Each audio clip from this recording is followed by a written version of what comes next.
Hello friends, post market రిపోర్ట్లోకి మన మిత్రులందరికీ స్వాగతం. ఈరోజు అక్టోబర్ 24వ తారీఖు గురువారం. మొత్తం మీద నిఫ్టీ ఎక్స్పైరీ అయింది, కొంత వోలటైల్గా ఉంది. ఈరోజు కేపీఐటీ టెక్నాలజీస్ గురించి దాని మీద న్యూస్ ఉంది. దగ్గర ఇంట్రాడేలో 17% డ్రాప్ అయింది. దాని వెనక రీజన్ ఏంటి అనేది చూద్దాం. దాని తర్వాత కేర్ రేటింగ్ ఏజెన్సీ కంపెనీ గురించి కూడా మనం ఒకసారి చూద్దాం. అయితే ఫ్రెండ్స్, నిఫ్టీ 50లో మనం చూస్తే అల్ట్రాటెక్ సిమెంటు, శ్రీ సిమెంటు కొద్దిగా గ్రీన్లో ఉన్నాయి. ఒక రకంగా చెప్పాలంటే 3% కూడా పైకి వెళ్ళలేదు. పెరిగిన వాటిలో, పడిపోయిన వాటిలో చూడండి, Hindustan Unilever, state bank, SBI life insurance, Hindalco, Nestle ఇవన్నీ మోర్ దాన్ 2% అనేది పడిపోయినాయి అనమాట. సో హాఫ్గా ఉన్నాయి. బట్ స్టిల్ కొంత సివియారిటీ ఏంటంటే సెల్లింగ్ సైడ్ అనేది ఎక్కువగా ఉంది.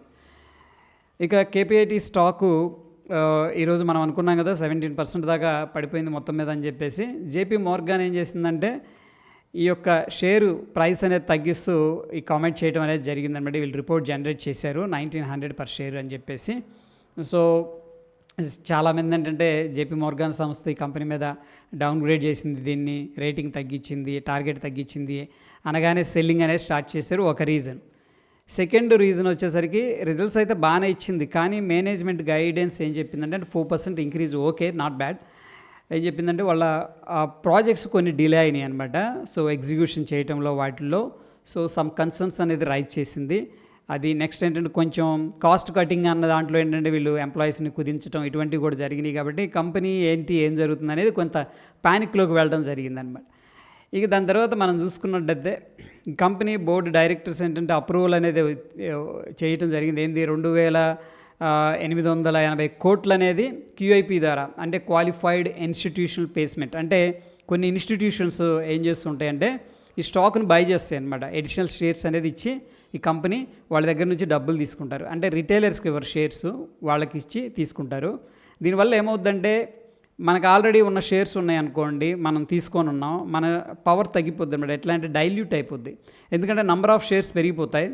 ఇది ఒక పర్టికులర్ స్టాక్లో ఈ యొక్క ఓనర్షిప్ అనేది తగ్గిపోతుంది.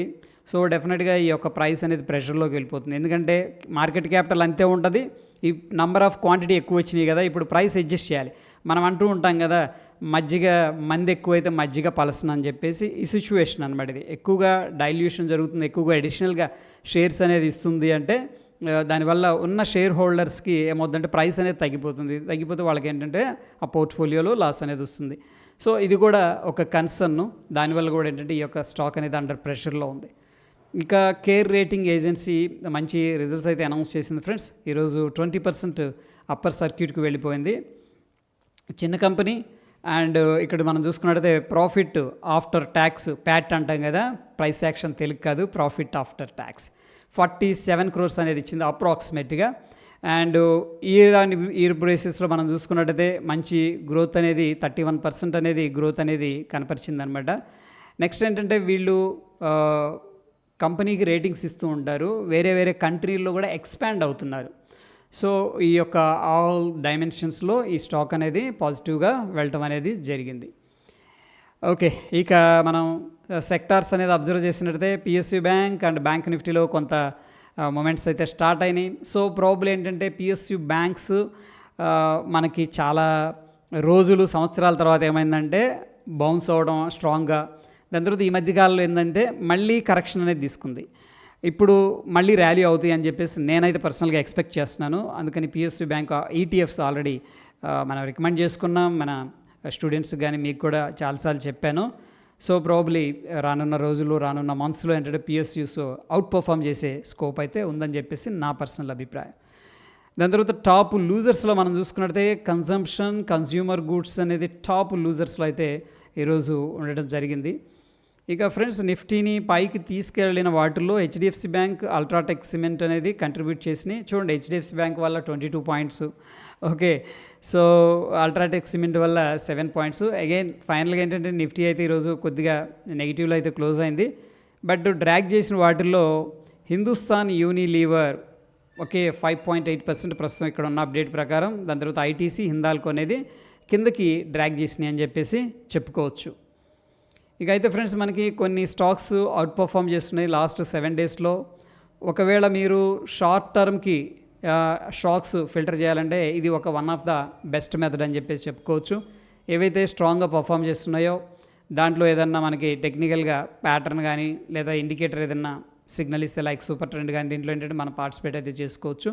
ఈ స్టాక్స్ అనేది యాంబర్ కానీ, IFB industries, Motilal Oswal financials, IndiGo paints, Thyrocare. Friends ఇక్కడ ఇండిగో పెయింట్స్ ఇంతకుముందు మనం కవర్ చేసుకున్నాం, మంచి బేస్ క్రియేట్ చేసింది లాంగ్ టర్మ్లో. ఐ థింక్ ఇండిగో పెయింట్స్ అనేది మంచి స్టాక్ అని చెప్పేసి పర్సనల్గా నాకు అనిపిస్తుంది. ఆ యొక్క స్టాక్ అనేది ఒకసారి చూడండి. అండర్ పర్ఫామ్ చేస్తున్న స్టాక్స్ అంటే సరిగ్గా పర్ఫామ్ చేయలేదు అనమాట నిఫ్టీతో కంపేర్ చేస్తే.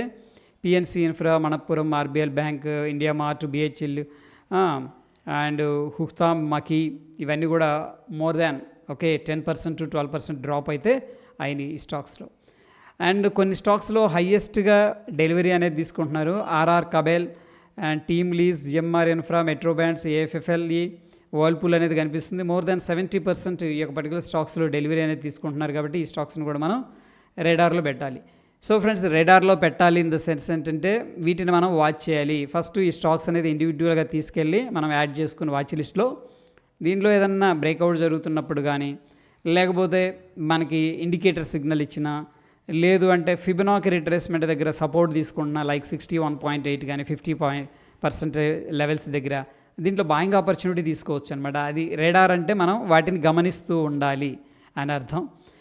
ఇక ఓపెన్ ఇంట్రెస్ట్ అనేది మనం చూసుకుంటే ఈరోజు మొత్తం మీద 24,500 కిందే ఎక్స్పైర్ అయిపోయింది. మనకి ఈ మ్యాక్స్ పెయిన్ 25,000 చూపించింది కదా, ఇంకా దానికంటే కిందే ఎక్స్పైర్ అయింది. అయితే నెక్స్ట్ వీక్ ఎలా ఉందనేది ఒకసారి చూద్దాం. నెక్స్ట్ వీక్లో ఇక్కడ మనం చూస్తే కాల్స్ ఏమో 3.57 crores సెల్ చేశారు అండ్ పుట్స్ ఏమో 2.23 crores సెల్ చేసినట్టు తెలుస్తుంది. మొత్తం మీద కొద్దిగా కాల్సే ఎక్కువగా కనిపిస్తున్నాయి ఫ్రెండ్స్ ఇక్కడ. అంటే స్టిల్ కొంత బేరిష్ వ్యూలోనే పొజిషన్స్ ఇంట్రాడేలో తీసుకున్నట్టు తెలుస్తుంది. బట్ ఇంట్రాడే కాకుండా మొత్తం మీద క్యుములేటివ్గా ఒకసారి చూద్దాం. టోటల్ కాల్స్ ఏమో 10 crores ఉన్నాయి, టోటల్ పుట్స్ ఏమో 7.6 crores ఉన్నాయి అప్రాక్సిమేట్గా. పుట్ కాల్ రేషియో అనేది మనం తీసుకున్నట్టయితే ఫ్రెండ్స్ ఇక్కడ 0.76 అనేది చూపిస్తుంది. సో కొంతమంది అడిగారు పుట్ టు కాల్ రేషియో అంటే ఏంటి అని చెప్పేసి.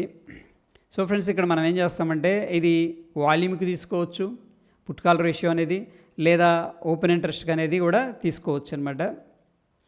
సో జనరల్గా ఏంటంటే ఓపెన్ ఇంట్రెస్ట్ అనేది మనకి కొంత హెల్ప్ అవుతుంది. ఎట్లా అంటే ఇక్కడ పుట్స్ ఓపెన్ ఇంట్రెస్ట్ ఏదైతే ఉందో ఆ వాల్యూ ఇది, దాని తర్వాత కింద వచ్చేసరికి మనకి కాల్ యొక్క ఓపెన్ ఇంట్రెస్ట్ అనమాట. ఇక్కడ పుట్ టు ఓపెన్ ఇంట్రెస్ట్ అంటే ఏంది, టోటల్గా ఎన్ని పుట్స్ ఉన్నాయి ఇక్కడ 7.57 crores ఉన్నాయి, డివైడెడ్ బై 9.97 crores అనేది వేయడం జరుగుతుంది. వేస్తే మనకి 0.76 అనేది రావడం జరుగుతుంది. సో ఇది గాన మనకి 1 కంటే కింద ఉందనుకోండి, అప్పుడు సింపుల్గా చెప్పాలి అంటే కూడా మనం బేరిష్ అంటాం. ఒకవేళ ఇది గ్రేటర్ దాన్ 1 ఉందనుకోండి మనం బుల్లిష్ అంటాం. సో ఫ్రెండ్స్ ఇక్కడ చూడండి, ఇక్కడ పుట్స్ ఎక్కువగా సెల్ చేస్తున్నారు అనుకోండి, ఇది ఎక్కువ ఉంటుంది అనమాట. న్యూమినేటర్ డినామినేటర్ అంటాం కదా, ఇది ఎక్కువగా ఉన్నట్టు అర్థం. ఇది ఎక్కువగా ఉంది అంటే అర్థం ఏంటంటే ఎక్కువ మంచి వాల్యూ వస్తుంది, అంటే లైక్ గ్రేటర్ దాన్ 1 అనేది రావడం జరుగుతుంది సింపుల్గా. అయితే ఇది ఎక్కువగా ఉన్నప్పుడు బుల్లిష్ అని ఎందుకు అంటామంటే ఎక్కువగా పుట్స్ సెల్ చేస్తున్నారు, అంటే మార్కెట్ కిందకి రాదు అన్న ఉద్దేశంలో ఏం చేస్తున్నారంటే అందరూ కూడా పుట్స్ సెల్ చేస్తున్నారు అనమాట. మనం సెల్లింగ్ అని ఎందుకు అనుకోవాలి, బాయింగ్ అంటే ఇది చాలాసార్లు చెప్పాను. అగైన్ ఏంటంటే బయర్ ఏమో తక్కువ అమౌంట్ పే చేస్తాడు ఒక ఆప్షన్ బై చేయడానికి, సెల్లర్ ఎక్కువ మార్జిన్ పే చేస్తాడు. కాబట్టి మనం వెయిటేజ్ అనేది సెల్లర్కి ఇవ్వడం జరుగుతుంది, అందుకని సెల్లర్ అంటూ ఉంటాం. సో అలా అనమాట. ఇప్పుడు చూడండి మనకి ఇక్కడ ఎంత ఉంది, పుట్ కాల్ రేషియో 0.76 ఉంది, అంటే 1 కంటే తక్కువే ఉంది. డెఫినెట్గా డినామినేటర్ పెరిగింది, అంటే కాల్స్ ఓపెన్ ఇంట్రెస్ట్ అనేది ఎక్కువగా ఉంది. సో కాల్స్ ఎక్కువగా ఉన్నాయంటే అర్థం ఏంటి, రెసిస్టెన్స్ స్ట్రాంగ్గా ఉందని అర్థం, అంతే సింపుల్. రెసిస్టెన్స్ స్ట్రాంగ్గా ఉందంటే అర్థం ఏంటి, బేరిష్ అనుకోవచ్చు, లేకపోతే పైకి వెళ్ళదు అనుకోవచ్చు ఇన్ సింపుల్ మేనర్లో. రైట్, ఇది నిఫ్టీకి సంబంధించింది. బ్యాంక్ నిఫ్టీకి ఒకసారి వెళ్దాం. వెళ్తే ఇంట్రాడేలో ఏం జరిగింది అనేది కూడా చూద్దాం. చూస్తే పుట్సే ఎక్కువగా ఉన్నాయి ఈరోజు. కాల్స్ వచ్చేసరికి లాస్ట్లో బాగా పెరిగింది, చూసారా. కాల్స్ ఓపెన్ ఇంట్రెస్ట్ వచ్చేసరికి మనకి 1 crore ఉంది, పుట్స్ వచ్చేసరికి 1.05 crore ఉంది. ఆల్మోస్ట్ సిమిలర్గా ఉంది, బట్ కొద్దిగా పుట్స్ ఎక్కువగా సెల్ చేశారు ఇంట్రాడేలో. అండ్ మనం చూసుకున్నట్టు ఫ్రెండ్స్ టోటల్గా ఎలా ఉంది అనేది చూస్తే కాల్ సైడ్ ఏమో 3.34 crore, పుట్ సైడ్ ఏమో 3.06 crore ఉంది. పుట్ కాల్ రేషియో ఎంత ఉందంటే 0.92 ఉంది, అంటే ఆల్మోస్ట్ దగ్గరకు వస్తుంది 1కి. 1 దాటిందంటే బుల్లిష్. సో కొంచెం as compare to Nifty, bank Nifty అనేది కొద్దిగా బుల్లిష్గా ఉంది అని మనం అర్థం చేసుకోవచ్చు ఇప్పుడున్న ఓపెన్ ఇంట్రెస్ట్ పొజిషన్స్ ప్రకారం. సో ఇండియా విక్స్ అనేది మనం తీసుకున్నట్టయితే 4.46% తగ్గిపోయింది, అంటే కూల్ ఆఫ్ అయింది. జనరల్ కూల్ ఆఫ్ అయిందంటే మార్కెట్ స్టేబుల్గా ఉంది, కామ్గా ఉంది అని చెప్పి అర్థం చేసుకోవచ్చు. ఇంకొక అనదర్ వెర్షన్లో మేబీ బుల్లిష్ అని కూడా అనుకోవచ్చు అనమాట. ఇండియా విక్స్ రైజ్ అవుతుంది అంటే మార్కెట్ వోలటైల్గా ఉంది, అంటే పైకి కిందకి స్వింగ్ అవుతుందని చెప్పేసి అర్థం చేసుకోవచ్చు. సెకండ్ ఏంటంటే మార్కెట్లో బేరిష్ ఉన్నప్పుడు కూడా ఇండియా విక్స్ అనేది రైజ్ అవుతూ ఉంటుంది. సో ప్రస్తుతం అయితే మనకి కూల్ ఆఫ్ అయింది, అంటే తగ్గింది కాబట్టి మన స్టేబుల్గా ఉంది అని చెప్పి అర్థం చేసుకోవచ్చు అనమాట. అట్లీస్ట్ కొంత సైడ్ వేస్ ఉంటుంది అని కూడా అర్థం చేసుకోవచ్చు. ఇక డాలర్ ఇండెక్స్ అయితే కంటిన్యూస్గా పెరుగుతూ కొంత రెస్ట్ అయితే తీసుకుంటుంది. ఇక బ్యాంక్ నిఫ్టీ ప్రీవియస్గా ఏదైతే సపోర్ట్ ఉందో దాని దగ్గర, అంటే 51,230 అప్రాక్సిమేట్గా 200 అనుకుందాం రఫ్గా, అక్కడైతే ప్రస్తుతం అయితే సపోర్ట్ తీసుకుంది. సో ప్రోబబ్లీ మనం ఈ యొక్క లెవెల్ అనేది వాచ్ చేయాల్సి ఉంటుంది, 52,263, ఎందుకంటే వెరీ సిగ్నిఫికెంట్ క్యాండిల్, అది రెసిస్టెన్స్ లాగా ఉండే అవకాశం ఉంది కాబట్టి. అండ్ ఫ్రెండ్స్, మనకి ఇక్కడ స్టిల్ నిఫ్టీలో ఏమవుతుంది అంటే 2 ఇండెసిషన్ క్యాండిల్స్ ఫార్మేషన్ జరుగుతున్నాయి. సో ప్రాబబ్లీ ఇండెసిషన్ జరిగితే ఏం జరగచ్చు అంటే కొంత కన్సోలిడేషన్ తీసుకొని ఎయిదర్ అప్ సైడ్ కానీ ఎయిదర్ డౌన్ సైడ్ కానీ వెళ్ళొచ్చు. సో ఇక్కడ కన్సోలిడేషన్ అనేది మనం క్లియర్గా ట్రాక్ అయితే ప్రస్తుతానికి చేయాలి. బట్ స్టిల్ ఓపెన్ ఇంట్రెస్ట్ ప్రకారం స్లైట్గా బేరిష్గా అయితే ఉన్నట్టు తెలుస్తూ ఉంది. ఇక మ్యాక్స్ పెయిన్ ఓకే, ఈరోజు ఎక్స్పైరీ ఉంది కదా, ఎనీహౌ 24,400 దగ్గర అయితే వచ్చేసింది, ఎక్స్పైరీ ఉంది కాబట్టి. ప్రస్తుతం ఉన్న సిచ్యువేషన్లో ఫ్రెండ్స్ మనకి బ్యాంక్ నిఫ్టీలో కొద్దిగా పర్లేదు, బుల్లిష్గానే ఉంది. అండ్ నిఫ్టీలో ఇంకా కొంచెం మనకి కన్ఫర్మేషన్ రాలేదు. లాస్ట్ 2 days నుంచి కూడా సైడ్ వేస్ యాక్టివిటీ అనేది కనిపిస్తుంది. ప్రాబబ్లీ రేపు మనకి మార్కెట్ వీకెండ్ ఉంది, బేరిష్గా ఉంది. లాస్ట్ మూమెంట్లో రికవర్ చేస్తారా లేకపోతే లాస్ట్లో సెల్లింగ్ చేస్తారా అనేది కొంచెం క్వశ్చన్ మార్కే. సో రేపు మార్నింగ్ మనకు అర్థమైపోద్ది ఏదంటే గ్లోబల్గా ఏదైనా స్ట్రాంగ్గా ఉంటే, ఎందుకంటే ఈరోజు గ్లోబల్గా స్ట్రెంత్ లేదు, ప్రీ మార్కెట్లో మనం చెప్పుకోవడం జరిగింది. అట్లాగనా ఏదన్నా ఈ ఎకనామిక్ డేటా అనేది స్ట్రాంగ్గా వచ్చిందంటే ప్రాబబ్లీ రేపు రికవర్ అయ్యే అవకాశం ఉంది. సో హోప్ రికవర్ అవుతుందని చెప్పేసి మనం ఎక్స్పెక్ట్ చేద్దాం. ప్రస్తుత సిచ్యువేషన్లో అయితే మన స్టిల్ కొంత బేరిష్ సెంటిమెంట్ అనేది కనిపిస్తుంది. So friends, that is all about post market report friends. మరొక ఇంట్రెస్టింగ్ ఎపిసోడ్తో మళ్ళీ కలుసుకుందాం ఫ్రెండ్స్. మన ఛానల్ చూసి సబ్స్క్రైబ్ చేసుకోకపోతే తప్పకుండా సబ్స్క్రైబ్ చేసుకోండి. మనం ఇస్తున్న కాంటెంట్ ఎంత కొంత ఇన్ఫర్మేటివ్గా ఉందంటే తప్పకుండా లైక్ చేయండి, మీ బంధుమిత్రులకు షేర్ చేయండి. ధన్యవాదాలు.